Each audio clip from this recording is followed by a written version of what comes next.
Browns beat the Bengals to finish off an 8-9 season. Doug Lesmerises with Scott Patsko, Dan Labbe, Ashley Bastock, and Mary Kay Cabot. Mary Kay, what are you taking away from this finale to this Browns season?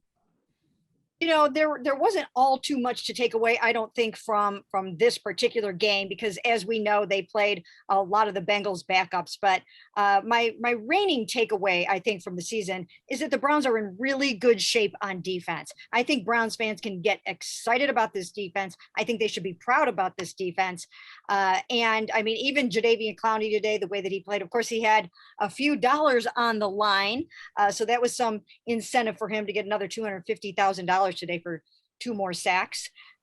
He has the Bengals B team probably to thank for that a little bit too. But that is my reigning takeaway, is that they're in excellent shape on defense.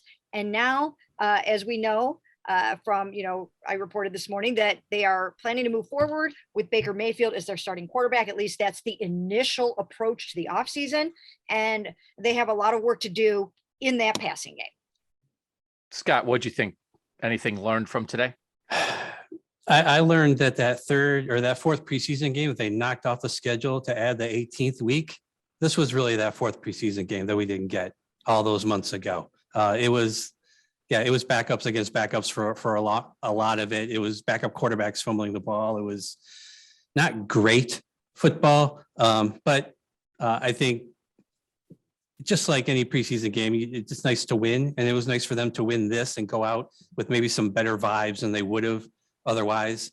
But that's really about it. I mean, this was basically a preseason game in disguise. Now it's like we're trying to figure out who actually played their last game for the Browns, just like we might be at the fourth preseason game. So yeah, that's kind of my takeaway.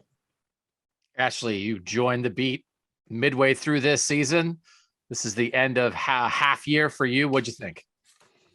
Are you asking me to take away my entire half season that I've spent here, or just this game? It's your choice. You're new, so you can do whatever you want. Well, in terms of the season, I think I'm going to need to digest what I just did over the last 8 or so weeks, however many weeks it's been. But today, I kind of just wanted to build off of Mary Kay's point. In terms of Jadeveon Clowney, this is a guy who now, I think going into the offseason, feels better than he has in a long time. I mean, you look at his career injury reports and everything that he's dealt with, it would read like a CVS receipt. It's exceedingly long.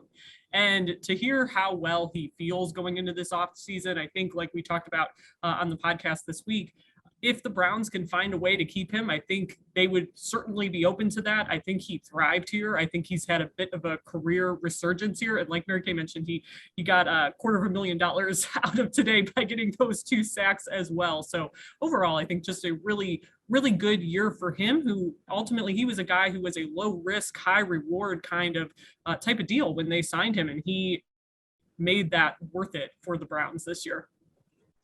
Dan, you can say whatever you want, but I am curious to what you think about the Browns winning this game, because we had talked about that on our Orange and Brown Talk podcast, that they did hurt their draft position. They did play a bunch of starters for a pretty long time in this game. What did you think of that, and anything else you want to add? As much as I said winning these next 2 games didn't do them any good back then, I'm not really too worked up about it.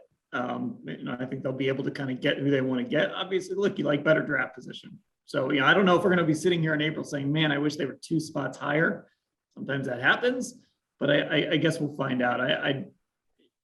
Again, winning this game didn't mean a whole lot, but I'm not too worked up about the fact that they won. To me, this is just this whole season, and going back to last season, we talk about windows in the NFL and opportunities, and it just feels like this year goes into that missed opportunity category. The Bengals won the division with 10 wins, and the Steelers might make it, as we're recording this, they're going to make the playoffs unless the Chargers and Raiders tie.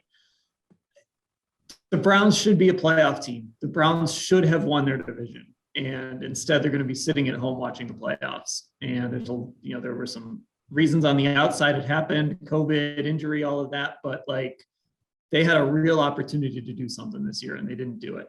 And instead, they played a meaningless Week 18 game against a team that kind of did what they were supposed to do. So that is sort of it for me as well, that you're going to wind up in a position where 7 AFC teams are making the playoffs and another 4 that aren't going to make the playoffs played for something in the last week. The Ravens didn't make it. They were playing a Steelers game that mattered, right? The Broncos still had a little hope when they played the Chiefs on Saturday. The Raiders and Chargers are going to play a meaningful game. That, like, the Browns were that far away, and in the end, right, that I don't know if this is better or worse, but they finished 8-9, 9-8. Well, I guess, like, if they beat the right team, somebody else would have a worse record. But like 9-8's not going to get in, right? That, or like 9-8 team that they wouldn't have won. Like, they're 2 games away from being in. But to have so many teams, the Colts are blowing it and all this, but at least they have something to play for. And the Browns weren't part of that. The AFC playoff picture was wild on the last weekend of the season, and the Browns were not at all involved. And that's a pretty big fall from what we thought at the start of the year. We'll be doing a post-game Orange and Brown Talk podcast. You guys can find more analysis of what happened in this game and this season there. For now, for Scott, for Dan, for Mary Kay and Ashley, I'm Doug, and thanks for watching.